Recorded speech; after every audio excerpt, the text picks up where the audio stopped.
Bom, esse ponto, então, novamente, que trata do reflexo tributário. E isso eu vou chamar atenção para vocês, já tratei isso em vários eventos aqui com vocês também aqui no Rio. Mas é importante sempre essa discussão, que é uma questão do reflexo tributário na contabilidade. Eu conheço a entidade, e eu sei o que é a entidade, como que ela se posiciona em relação às suas questões tributárias. Por que eu estou perguntando isso? Porque vai ter reflexo direto na contabilização e nas obrigações acessórias. Exemplo prático. Eu entendo que é uma entidade imune, porém isenta a contribuições. Se ela for isenta a contribuições, então, qual as receitas passíveis de tributação?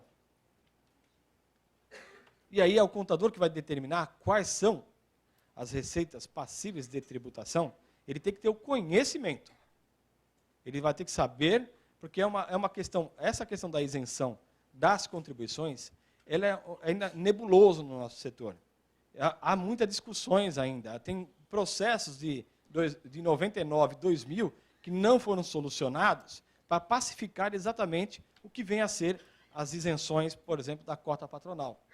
Então, e aí quando você fala da cota patronal, que hoje inclui também o COFINS, quais são as receitas tributáveis ou passíveis de serem tributáveis de COFINS na organização que eu trabalho? E aí o contador, ele tem que saber que há risco, ele tem que falar lá com os empresários sociais, falar com o presidente, falar, ó, aqui há um risco, determinar o risco. Qual é a posição da entidade em relação a esse risco? Como nós vamos ter como posicionamento? Esta é uma entidade educacional, entidade imune, porém, ela, nas suas receitas, que há uma controvérsia, eu sou imune ou sou isenta? E linha por linha de receita. Porque eu vou ter que declarar isso, por exemplo, na FD Contribuições. E aí, vamos falar que eu falei, não tenho COFINS. Não tenho COFINS. E aí, a FD Contribuições, não fiz, porque não atingiu os 10 mil. E aí, de repente, o fisco falou, escuta, você tinha a receita tributável e você não declarou. Então, há várias possibilidades de enquadramento aqui. Inclusive, outros enquadramentos, até mesmo para o profissional. Né? Então, como que fica a nossa posição nisso? Então, é importante que essa discussão do que é imunidade, do que é isenção, vocês levem para as entidades, discutam as possibilidades de tributação e tragam delas o posicionamento da administração em relação a determinado tributo ou contribuição. Para que vocês possam, então, preparar as obrigações acessórias e preparar também, dentre elas, a contabilidade. Então, lá, imunidade, eu não tenho lançamento contábil, porque não há base de cálculo. Na isenção, eu tenho lançamento da base de cálculo. Eu tenho reflexo contábil econômico ali. Observância ao Código Tributário, na imunidade. E ali na isenção também eu tenho observância ao Código, mas também a legislação que me isentou. Então, o que isentou nesse sentido aí, né? Deixa eu só. Eu preciso saber, então, a lei e o código, aquilo que isentou e qual o reflexo que vai dar na contabilidade. Nós temos uma pergunta aqui, não é isso? Oi, meu nome é Sandra Pedroso. Queria saber, você está falando da questão da imunidade da isenção, uma situação. Vamos dizer, eu sou uma associação educacional, mas eu tenho uma lojinha permanente que vende produtos que eu recebo de doação ou que eu adquiro. Como é que fica essa questão? O lado você pode ter uma atividade de captação, porque ela está falando que eu sou uma entidade com objetivo educacional, posso até ter uma escola também com uma atividade econômica, mas no caso ela tem uma comercialização, não é isso? Essa comercialização é chamada atividade meio. Então, primeiro aspecto, respaldar de uma forma jurídica esta atividade meio. Eu preciso que conste no estatuto esta atividade. E na modalidade que ela está falando que tem aí, essa venda, por exemplo, se é de bazar, se de repente é uma cantina, se é uma livraria, ou se é, por exemplo, artigos religiosos, também pode ter. E aí eu vou ter que, então, reconhecer isso no estatuto, reconhecer na contabilidade. Esse é o primeiro aspecto para deixar muito claro como que está funcionando as atividades econômicas na entidade. E posterior a isso, nós temos que ver as regras tributárias para essa atividade, porque pode. A não ser que tenha restrição no estatuto que não pode fazer nada disso. Mas o estatuto permitiu, ok, faz, aí a contabilidade, e aí lá, eu tenho que fazer a inscrição estadual. A inscrição estadual, você vai lá, vai saber se há tributação ou não, e qual a regra de controle que tem. A GIA, né, o ICMS, a circulação de mercadoria. Então, eu tenho que fazer inscrição, ele vai determinar que eu faça obrigações acessórias, emitir documentos fiscais, controlar estoque. E aí não significa que eu sou obrigado a pagar impostos. A primeira questão é impostos. Porque ele pode me reconhecer imune. Agora, se ele não reconhece no ato da sua inscrição, você tem que entrar com um ato declaratório de imunidade ou de isenção de determinada atividade econômica. Então, tem que ter o ato declaratório. Então, falamos do imposto. Agora, tem a questão da contribuição. Geralmente, uma entidade com SEBAS, uma entidade que um certificado beneficente da assistência social, já saiu um parecer da Receita Federal em que o certificado atinge todas as unidades daquela organização que tem o SEBAS. Que o certificado é para a mantenedora e, sendo mantenedora, atinge as suas filiais também, inclusive essa atividade. Agora, existem inúmeras fiscalizações cobrando o COFINS dessa atividade. Está mais pacificada para quem tem SEBAS. Quem não tem SEBAS, eu aconselho a recolher ou entrar com uma medida judicial adequada aí. Tá?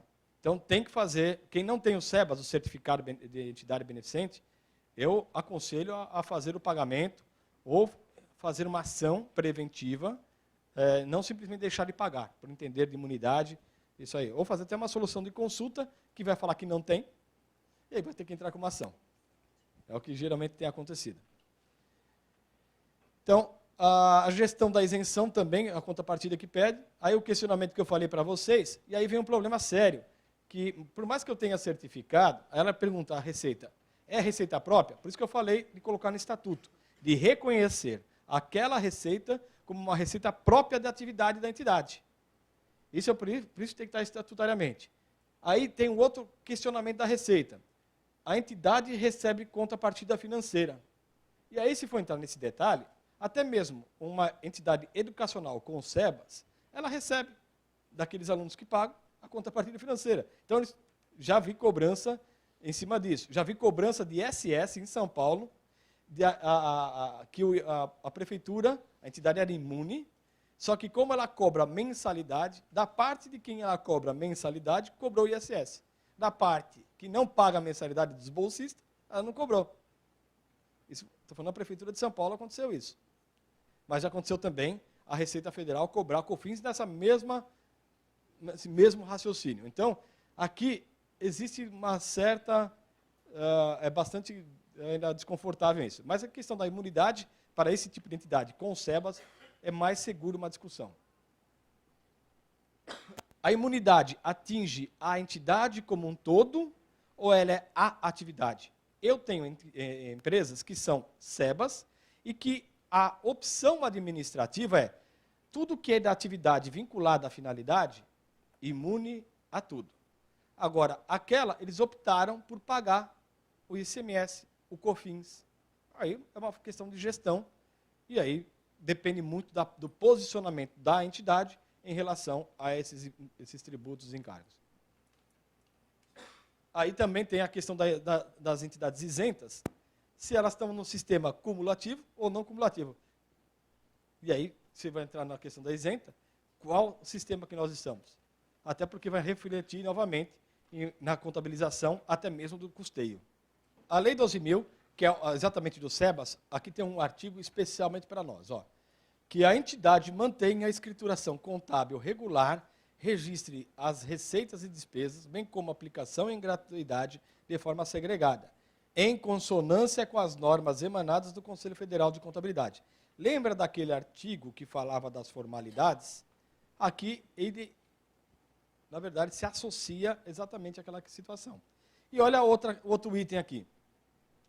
Cumpra as obrigações acessórias estabelecidas na legislação tributária. Então, se eu deixar de cumprir, por exemplo, uma ECD, se eu era obrigado e deixei de cumprir, essa informação bater no Ministério, ele pode aí tirar o certificado, porque eu estou deixando de cumprir um quesito da lei. Então, a não observância ou não reconhecimento de determinada norma tributária, em especial das obrigações acessórias, pode refletir diretamente nas isenções da entidade. E aí, novamente, eu volto para vocês. Quais são as obrigações acessórias que nós, profissionais da contabilidade, devemos elaborar para aquela entidade? Porque tem que ser feita de uma forma individual. Não pode ser de uma forma genérica. Porque nós temos, por exemplo, na FD Contribuições, limites de faturamento, limites de contribuições, que vai, se atingir, eu tenho que declarar. Se não atingir, não declaro. Mas será que eu não atingiria se eu reconhecer determinada receita? Agora está entrando, por exemplo, a escrituração contábil digital. A partir da entrega do ano que vem, é obrigatório, independente de qualquer faturamento. Nós vamos falar. Então, se eu deixar de cumprir, o que pode acontecer? Aqui. Reflexo direto na certificação. Vamos mais.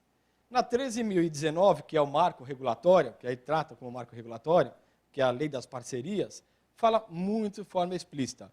Escrituração de acordo com os princípios fundamentais de contabilidade, com as normas de contabilidade.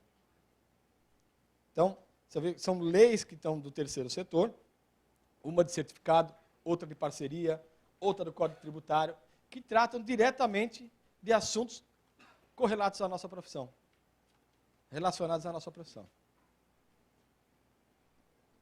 ITG 2002 eu não poderia deixar de falar, que não seria o foco dessa atividade, mas aí eu não posso deixar de falar porque tem uma outra questão.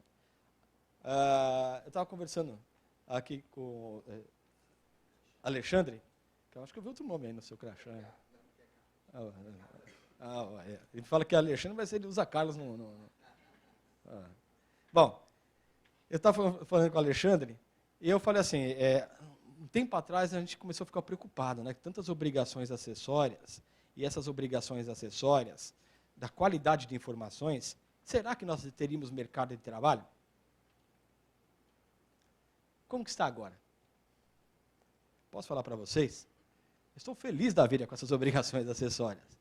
Por quê? A qualidade técnica que está exigindo do profissional é um nível excepcional. Nós estamos falando agora da escrituração contábil digital, pessoal, que vai entrar exatamente todo um conteúdo técnico. Por isso que eu coloquei essa ITG aqui. E tem outra obrigação que pergunta do regime de competência, regime caixa.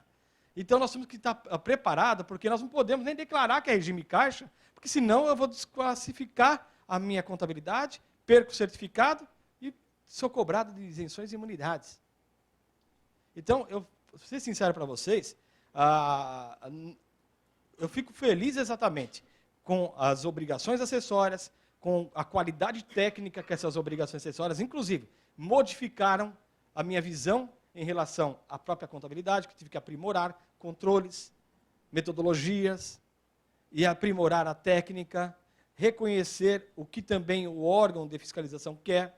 Então, isso, sinceramente, não leva para o lado negativo. Ao contrário, vai exigir cada dia mais do profissional da contabilidade. Não tem como funcionar mais uma entidade de que qualquer porte que seja, sem ter um profissional da contabilidade atuante, capacitado e atualizado mesmo. Não tem mais. Vocês vão ver na escrituração contábil digital. Já está acontecendo isso. Essa temática toda que nós estamos trabalhando. Então, a ITG 2002, que ela teve uma alteração recente, em setembro de 2015, aqui para algumas coisinhas, mas assim, o que trata de uma forma essencial? Destaquei já de primeiro ponto ali.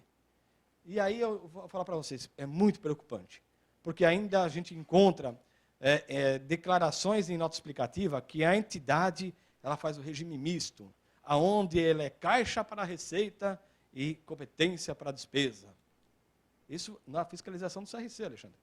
E aí, sinceramente, caiu no Ministério, perde certificado. Aí tem outra que já fala assim, é caixa, porque não precisa nem fazer contabilidade. Então, mostra total desconhecimento, um total despreparo de gestão, não só do profissional, mas de gestão da entidade. Então, a norma veio aqui falar o reconhecimento por competência, do princípio da competência, da oportunidade dos demais, mas em especial da competência. Então, não há o que se falar em entradas e saídas somente, que pode ser um livro acessório, pode ser um documento acessório, mas ele não pode ser o documento que você vai prestar contas. Um documento que você vai fazer uma ECD, um documento que você vai fazer uma ECF. Então, cuidado. Doações e subvenções, nós temos uma norma própria. Essa norma é desde 2007. Eu falei do marco regulatório. A norma está perfeita para atender o marco regulatório. Não há que se preocupar de esperar a norma, porque a norma já está aí desde 2007. Prevista por uma norma que saiu agora, por um decreto que saiu semana passada, inclusive. Então, eu acredito que vai ter um outro evento, que até já falamos aqui, que vai tratar do marco, e aí tratar exatamente do contexto normativo, para falar da contabilização 7 de junho, não é isso? Está falando aqui, ó, 7 de junho vai tratar aí vários assuntos do terceiro setor, novamente. Dentre eles, vai tratar sobre o marco regulatório. E aí é importante que traga essa questão também dessa norma. E ali, o que trata a alteração da lei aqui, da ITG? Ela fala o seguinte, que somente as subvenções concedidas em caráter particular se enquadram na NBCT 07. Toda subvenção, essa parceria, esse, entre aspas, o convênio, antigo convênio, ela é de caráter particular, porque ela é específica para a entidade, para específico projeto. Então, ela se enquadra diretamente na 07. Aí você tem a questão da isenção. A isenção não é dada a todo mundo. A imunidade ela é reconhecida ao tipo de pessoa jurídica e atividade. A isenção é dependendo da atividade, dependendo de características, da relação que tem com a administração pública, com o órgão público que reconhece. Então, ela também é específica. Então, a 07 também reconhece como contabilizar as isenções. Está no livro, está naquele manual, pessoal.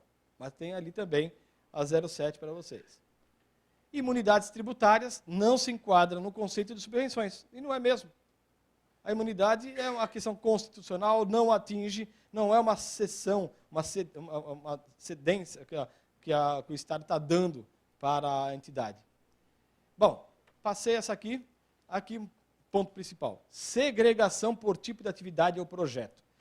E aqui, quando se fala segregar, é segregar já no registro. E quando se fala o registro, é um bom plano de contas, um bom controle interno, boas planilhas, que a gente possa aprimorar e mostrar o que nós estamos ali fazendo para a contabilidade.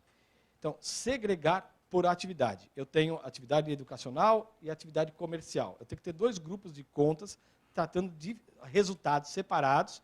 Quanto que deu o resultado da educação? Quanto deu a atividade comercial? Aí eu tenho 10 atividades, 10 conjuntos de contas que vão tratar de forma distintas o resultado de cada uma, lógico, dentro de uma demonstração, que é a demonstração do resultado do período. Então, esse é o segredo do sucesso da contabilidade e da prestação de contas. O registro segregado, o registro por natureza, o registro detalhado. Quanto maior detalhe, maior possibilidade de prestação de contas a qualquer departamento.